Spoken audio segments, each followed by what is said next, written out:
আজ নিয়ে যাব এমন এক জগতে যেখানে প্রকৃতিই ভিআইপি। না আছে কোনো বন্ধন, না কংক্রিটের জঙ্গল, শুধু আছে বিশুদ্ধ আর বন্য স্বাধীনতা।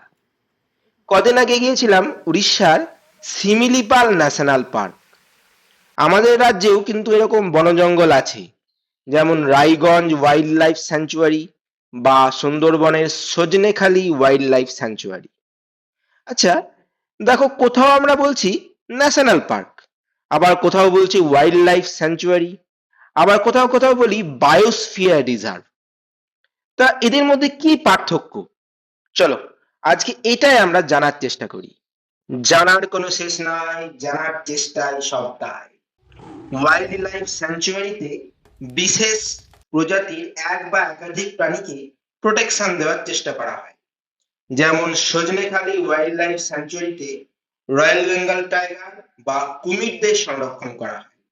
এখানে হিউম্যান অ্যাক্টিভিটি, যেমন কাঠ কেটে জ্বালানি সংগ্রহ করা বা গবাদি পশু চড়ানো বা পর্যটকদের সাফারি বা কোনো সায়েন্টিফিক রিসার্চ করা অনুমতি দেওয়া হয়। অবশ্য এগুলো যেন বন্যপ্রাণীদের কোনো ক্ষতি না করে সেটাও দেখা হয়। আর ন্যাশনাল পার্কে এরকম হিউম্যান অ্যাক্টিভিটি কিন্তু অনেকটাই রেস্ট্রিক্টেড। জঙ্গলে গাছ কাটা বা গবাদি পশু চড়ানো, কৃষিকাজ করা, এগুলো একদমই বারণ।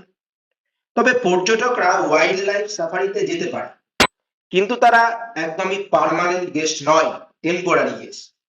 সিমলিপালে যেমন এন্ট্রি নেওয়ার সময় পিঠাবাটা গেটে অনুমতি নিতে হয়।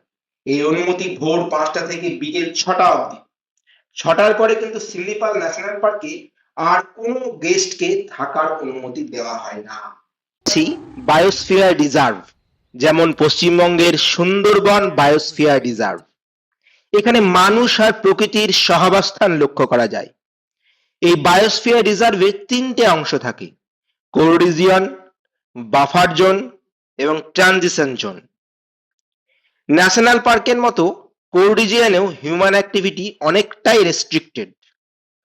বাফার জোনে ট্যুরিস্টদের ওয়াইল্ড লাইফ সাফারি বা সায়েন্টিফিক রিসার্চ এগুলির অনুমতি থাকে। আর ট্রানজিশন জোনে এখানে স্থানীয় জনজাতি বা ট্রাইবালসরা কৃষিকাজ, গবাদি পশু চড়ানো এসব দৈনন্দিন কাজ করতে পারে। শিমলিপালে আমরা 2 রাত আর 1 দিন ছিলাম। এটা কি করে করলাম বলতো? ন্যাশনাল পার্কে তো সবকিছুই রেস্ট্রিক্টেড। শিমিলিপাল নিয়ে এর পরবর্তী ভিডিওতেই এর উত্তর পেয়ে যাবে। আবার আসিব ফিরে ধানসিঁড়িটির তীরে, এই বাংলায়। হয়তো মানুষ নয়, হয়তো বা শঙ্খচিল, শালিকের বেশে।